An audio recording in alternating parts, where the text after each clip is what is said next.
Hello, you're listening to Sending the Experts with Georgina Durrant. This podcast is all about teaching and supporting children and young people with special educational needs and disabilities, SEND. My name is Georgina Durrant. I'm the host of this podcast brought to you by Twinkl SEND. As a former teacher in SENDCO myself, I wanted to create a platform to share some of the amazing things that my guests are doing to support learners with SEND. So whether you're listening on your commute, tuning in whilst walking your dog, or curled up on the sofa with a nice cup of coffee, thank you so much for joining us. In this episode, I'm really excited to be joined by Lisa Henshall. I'm going to class her as my friend as well. Is that fair enough, Lisa? Yeah. Lisa is an experienced, passionate and highly respected educational leader with 22 years in education, including 18 years serving as a teacher, SENDCO senior leader, designated safeguarding lead, looked after children teacher and PSHE pastoral lead. And throughout her career, Lisa has championed inclusive, relationship-driven education, putting the needs, voices and well-being of children at the heart of everything she does. And as SEN strategic lead at St Bartholomew's CE Multi-Academy Trust, she has played a pivotal role in driving systemic improvement for pupils with SEND, while also supporting staff development, whole school leadership and trust strategy development. She's brilliant, as you can tell. Lovely to have you here, Lisa. Thank you so much for joining us. Thank you. I don't know how to carry on after that introduction. Just bask in it. Just absolutely bask in the introduction. So we've heard a little bit about yourself, but I always want to know, like, where does this passion come from? Can you tell us a little bit more about yourself and where your passion for supporting children and young people with SEND comes from?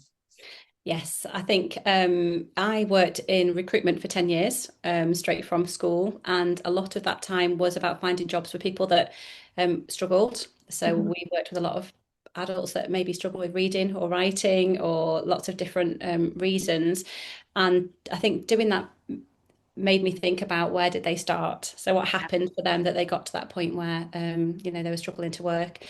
And then after 10 years, I decided I wanted to go a step back and retrain as a teacher, and went to university and did that. And in the final year, the fourth year, you had the choice to specialise. And I was at the Crewe campus of MMU, and special educational needs was one of the specialisms, but it was in Didsbury, and I'd only just learned how to drive and I was too scared to travel, so I chose computing instead, which was so boring and really not my thing. But that's what I chose. So I left with a specialism in computing, and literally over a year, they taught us to turn it off and turn it on again, and most things will work. So that was great. I'd got that advice at the end of a year of stuff. But then started teaching, and very quickly realised that there are children that stay with you as a teacher, and I know you'll know that, and you struggle to sleep at night because you're worrying about them. And there was a particular boy in year 3 in my first couple of years, and he was from a farming family, and at year 3 he still couldn't read or write, and I spent hours and hours and hours trying to come up with different strategies as a class teacher, spoke to the SENDCO, and everything that we tried really just didn't move him on. And then this one day we had a light bulb moment where it was class news, in the days when we had time to share class news. And he shared that he had a new tractor for his birthday. So it was year 3, but it had a real tractor for his birthday. And he told the whole class what tractor it was, how fast it could go. Literally, we all knew everything about that tractor by the time he'd finished. And it just started a little thought off for me around reframing all of the learning we were doing around tractors. So we did a whole class project around tractors, and he led that because he was the expert in the room. And by the end, and that was maybe halfway through the autumn term, and by the end of that year, because we built it around his love of tractors, and because we brought his family in around their farming community, he made fabulous progress. And we didn't close the gap by the end of the year, but he made fabulous progress in his understanding of what his strengths were.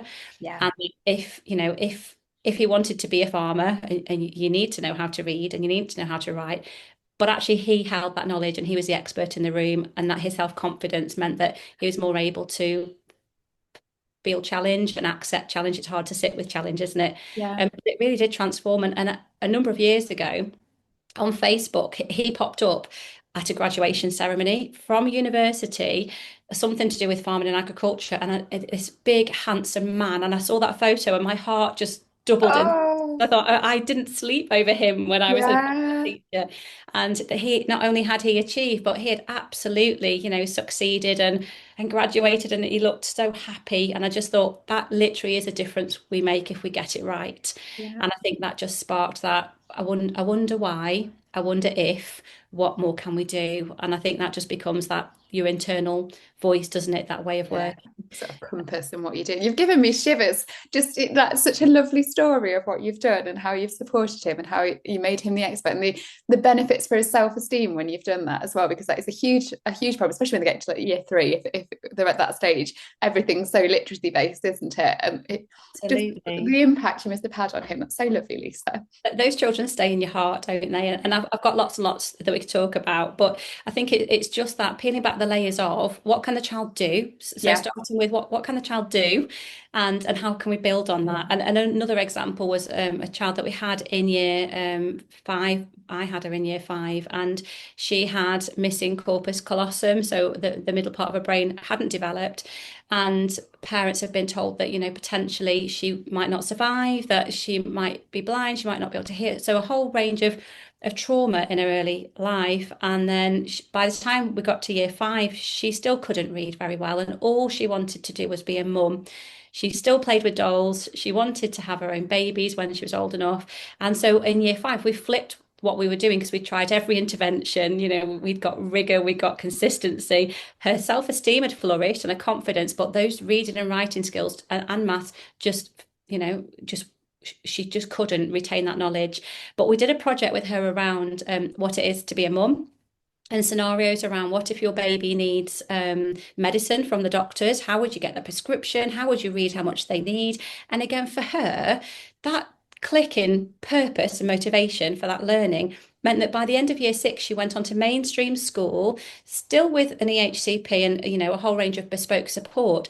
But she was learning to read, and then she started learning to read on text messages. And then we brought in examples of medicine bottles because we did a project around Braille for a visually impaired child as well. But she was reading the medicines, and it was finding that hook, as we know, that made it purposeful for her, which then made me disappointed that I hadn't thought of that sort of 2 or 3 years before. Maybe she wouldn't have been ready for No, that point, exactly. but she was so ready. And the last that I heard was that she was doing really well at high school. So it's that child-centered approach, isn't it? Find what they're good at, find what they're interested in, and build outwards from that, rather than deciding where they should be and what they need to know, and just trying to make that happen. Because we're human beings, not computers. It doesn't work, does it? Oh, and you're so caring and so lovely, Lisa, because I love that question was about me asking you about yourself, and you've just talked about children that you've cared about and you've looked after, which is brilliant. And I think that's fabulous about you, and it really shows the passion, even more so than somebody who goes on about what they've done themselves. You're talking about the children, which is the most important thing. So thank you for that. So one of the things we wanted to talk about with you was all about resource provisions, because we know the government's sort of looking at prioritising this, or already doing a little bit of this already, aren't they, and trying to focus on making mainstream schools more inclusive. And one of the ways they're doing this is by suggesting schools and trusts do this with resource provisions. And you know a lot about that, which we'll talk about in a minute. But could you explain to us what a resource provision is? Or I know there's different variants of what it can look like. Yeah, so I looked up the DFE definition just to be really sure. But we've been doing a lot of work as a trust around this. So the DFE definition is a specialised support within the mainstream school for pupils with SEND, taught mainly in the mainstream class, with over 50% expectation that they're in class, but with a separate provision area for specific interventions or specific support that's needed. Yeah. So across our trust, we've got some resource provisions. We've also got some SEND units. Yeah. So the DFE definition for that is a special provision where children are taught mainly in separate classes, but with Right. spending up to 50% in their mainstream class. So we wanted to be really clear around DFE definition, but also what do the children we have in front of us need, and how can we develop what we've got to be able to ensure they have a sense of belonging, they're absolutely included in the school family, and they get the chance to succeed and thrive in an environment that's suitable for them. Yeah. And then, of course, we've got our enhanced provisions, and there wasn't a DFE definition for that, but we know that's our provision within school. That's Yeah. that we create in response to the needs of a particular cohort of children that we've got, Yes. where we can ensure that they have the opportunity to thrive as well. Yeah. I think it's so important, isn't it?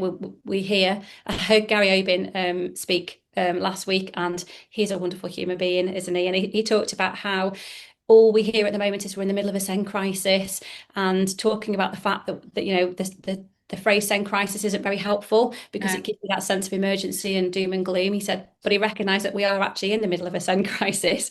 But Yeah. what can we do about it? And he talked about controlling the controllables and being really clear on, what do we have any ownership over, and what can we impact? And out of about 20 different things that were on the board, and he made us all stand along a continuum in typical, a secondary drama teacher style.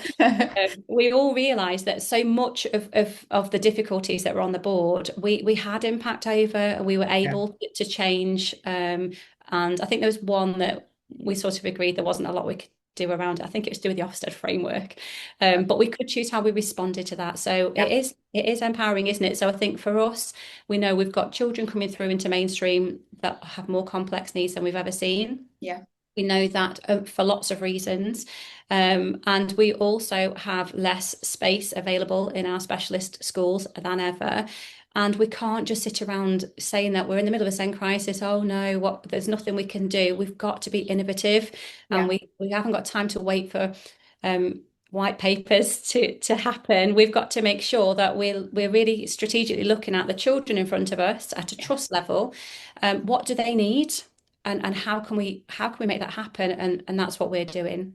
Brilliant. And I think it's so true. And I think when we talk about the SEND crisis as well, it almost becomes like a separate thing. And I posted something on LinkedIn the other day. It's almost like it becomes like its own object. Like we're Yeah. not talking about children, we're talking about the SEND crisis. It's like it's a thing. And Yeah, we're forgetting that it's about kids. And it's like you say that they can't wait for us to mess about with policy and sort all these things out. They actually just need people to be doing it day in, day out, like you're doing right now. absolutely. And so much of what we do, we talk about this, there's no money, there's no spaces, there's no this, there's no that. But what we do have is absolutely committed individuals working in our schools and our trusts. And I'm sure there'll be the same working at the DFE and working in the local authorities, where everybody's committed to improving outcomes for our children.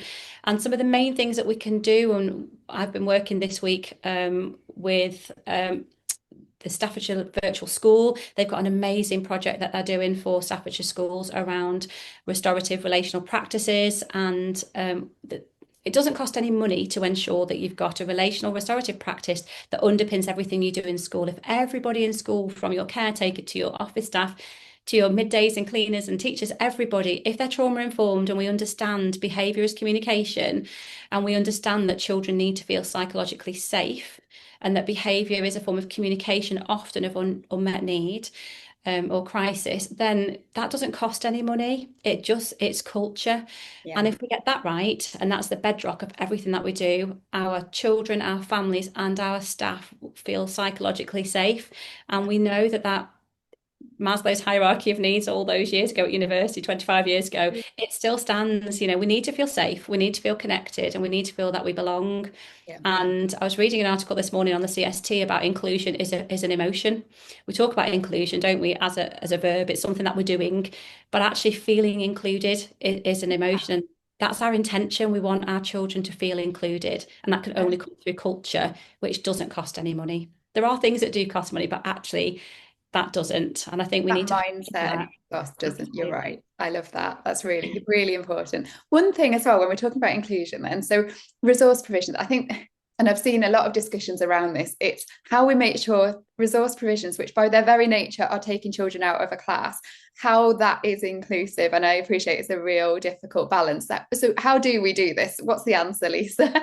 How do we make resource provision, make sure they're inclusive and they enable the sort of true inclusion with learners who access it with their peers, etc. So they're not just, it's not a separate thing when it is a separate thing.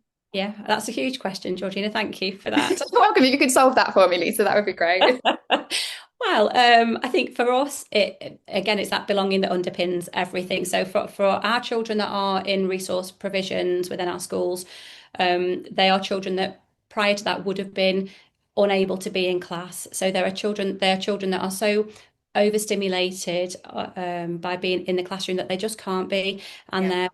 they're walking, running out of school, disengaged and shut down, or in class but not in class in their mind and spirit. They're just shut down and terrified, but you can't see that. So for us, we make sure that our resource provisions are at the heart of our school, and that our staff are part of the whole staff family. So everybody gets the same training. So the enhanced training that our resource provision staff will be accessing, everybody gets.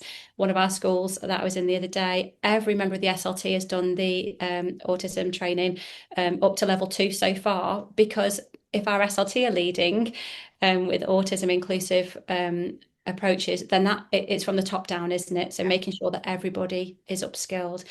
And that sense of belonging. So again, it's on a child by child basis. So we've got resource provision SEND units and internal provisions across our trust in various presentations that have developed around the need of the children that are within them.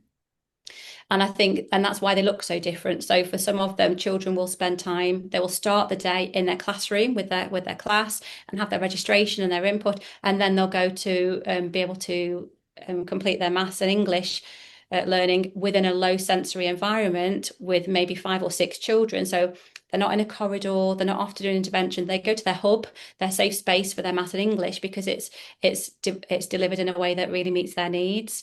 Whereas for some other children, it might be that they don't need that morning support, but actually it's in the afternoon where it's a bit less structured that they struggle, and then they're able to access that in there. I think we've moved away from tick box interventions where you take a couple of children out, at 9:30 in the middle of an English lesson to go and do an intervention that may or may not be making a difference. We've really recognised that and research underpins that the whole school approach to SEND and inclusion works. So we ensure that every child in our school has access to every additional adaptation that may be in place. So, for example, we had 6 Ofsteds in 6 weeks. We had a lovely streak a little while back. Oh, wow. And one of the inspectors that I walked around, we walked into a year 3 class, and he said that we were the 3rd St. Bart's school that he'd attended, and he always loved attending our schools, which from an Ofsted inspector, because our inclusion is always so, he can sense that and see that as he walked around. But the classroom we walked into, the teacher had delivered their teaching, and it's recorded. So every child has an iPad. We're one-to-one iPad schools and Apple distinguished. So in front of every child in that classroom was an iPad, and on that iPad was the 5-minute video of the input that the teacher had just made, not for the children with the HCPs or the children with SEND. Every child had that, and on every iPad was the keynote that was on the board in front of them, so they had it and they had control over that. So if they needed to flick back to the previous to sort of reprocess what was just said, they could do. Wow. They had they could split the screen, and the children were such experts. They were showing me how they did that beyond my ability, splitting their screen and getting up their scaffolds with sentence stems and spellings. They were just showing me how to do that, and I've asked them to make leaflets for me so I can do that. But that was for every child, and coloured overlays if they want it for any child. So everything that was available for a child with SEND was available for every child. And the inspector and I were talking about how how we are able to learn every day, even as adults, changes based on the evening before, the morning that we've had, the journey to school, the lack of coffee. There could be children, yes, of course. And too much Diet Coke. Too much Diet Coke, lack of coffee. For our listeners, by the way, I've run out of coffee at home. That's what that's all about. So I think that having that ability to we could have had a child that came into school that day that where there'd been a domestic abuse incident the night before, and the child might have had police involvement and not had any breakfast. We don't know the lived experience of all of our children. Yeah. That day, she might not have had any special educational needs whatsoever, but she absolutely couldn't think straight. And everything that she needed to succeed was there. She didn't have to ask, she didn't have to talk about it, because that provision is available for every child. And for me, that's the key. So whether a child's accessing that in their classroom, or they're taking that into a smaller environment so that they have that low arousal, calm, quiet space to work in, because that's what they need, but still have the same education, the same access to the learning, and it's still led by the teacher, which is fantastic. I love that so much. And I think it's so important as well that we're giving children because these children become adults, and these tools we need as adults to be successful in society, etc., don't we? Things like having these adjustments and realizing you can have different things to help support you in different times of your life, etc. I think is really important for everybody. And I was laughing a few weeks ago because we talked about talking tins, Yeah. and I remember being in a classroom where the eaves were open because it used to be open plan, and I had a child using a talking tin, and the teacher from next door came in and said, "Do you mind? We can't think because of your talking tin." And so you think for that child, so many children don't like to hear their own voice back, and children don't like to look different, and they don't like to feel different. And again, in the classrooms at St. Bart's, it isn't your children with SEND who have an iPad or a laptop or going out for intervention. Children are in class, and everything that they need they can access independently, Yeah. but also ask for support if they need it. But everybody looks the same. And so if you're using speech to text, anybody in the room could be. If you're year six accessing year two resources, nobody can see that because everybody's got an iPad. So all of those barriers that I think, if I go back 5 years, 10 years, as SENDCO trying to ensure that everyone feels included and you haven't got any sense of being different impacting your self-esteem. I know not every school is lucky enough to have a Yeah. one-to-one iPad, but I really see that across the trust that our children with SEND are the experts because they're the ones that are accessing all of those resources. And recently one of our schools were creating a description, so a setting description. And if I think back to when I was teaching, you'd put a picture on the board and everyone would write something, and often, it might have been a bit boring or you'd have some disengagement. But in the classroom, the children were typing a setting description for their story from their imagination, and then AI was used to create the picture, and then the pictures were printed and shared around the class. And then children talked about what words they could change because one wanted it to be gloomier, another one wanted bigger trees that looked a bit more threatening. So they just changed the typing of the words. And if they weren't typing, they were using speech to text. So it was a level playing field for every child. They were creating these images that they were magical. It made me want to be back in the classroom so I could do that with It's classes of making children. me want to do it. It sounds fun. How amazing. But again, it's reducing those barriers to learning for all the children. And that's what I know I've gone off on a tangent because the Are you question having is it about good? resource provisions and SEND units, but that happens in whichever part of the building Yeah. you're in. I And think that's it's brilliant. completely open and transparent for children that, some children might be working in different areas and be back in class, or vice versa. It might just be when they need it because we all need different things at different times, don't Yeah. we? I think that's so important. I remember talking to somebody about standing desks and a similar sort of thing, and then being like, that teachers were a little, or some teachers were a little bit like worried about having standing desks in the classroom because it made some children look different. And they were like, no, no, no, we have them so that anyone can use them. And then there were teachers being concerned about the fact that then if they were available for anybody to use, that people would be like, kids would abuse it, they'd go and use it when they didn't need to, etc. But it's amazing how kids don't. And I think we don't give them high enough credit on this. Actually, they do get to use these things in the correct way. And same with like a sensory room. I remember talking to somebody about a sensory room, and they were saying they have access, children can use it at any time they need. And at first, when they introduced that, people were like, you can't possibly say that, they'll just walk out the classroom. And yes, the first couple of weeks they might have done, but they soon settled down and they soon used it when they needed it. And it's teaching them that autonomy and those decisions themselves to make when they need it is so important, rather than how can we determine when they need these Exactly. resources at the end of the Exactly. day? And we shouldn't be. No, and children know what they need, and all children want to succeed. Yeah. We often talk about if children could do well, they will. Yeah. They don't want to be in trouble. They don't want to be told off for being out of their seat or for walking around the school. Or so if we give a range of resources, a range of tools that they can access when they need. There's a classroom at Belgrave, one of our schools, and it's the most amazing environment I've ever been into from a learning point of view. And I've got some photographs which I'll send across to you. So there's one of the walls is a kneeling station. So it's there are little knee pads all the way along. So if children want to kneel and work, they can. The other wall is a standing wall, so they can stand and work if they want. There's a circular table in the middle. There are bean bags across the other side of the wall. So every way you could imagine you might feel comfortable working, because I enjoy lying on the floor on my front just watching TV sometimes. It just Yeah. feels nice. And for some of our children, they just want to lie down and do their writing. So who's to say that they've got to sit on a often uncomfortable school chair? And they are uncomfortable. Yeah. When you sit in a staff meeting for an hour on the chair and you get up, you think, wow, that's not very comfortable.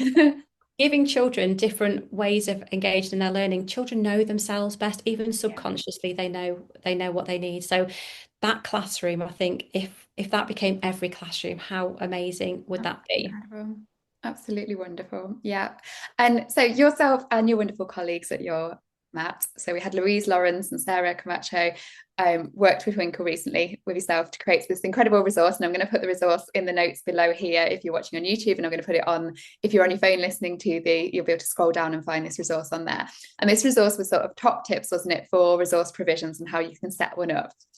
Could you share with us just briefly then what you've done in your trust and your top tips as a trust for setting up resource provisions? Definitely. So we've been working with Natalie Packer. I'm so lucky to be able to learn We love from her. Natalie Packer. Yeah, we love you, Natalie. Shout out to Natalie.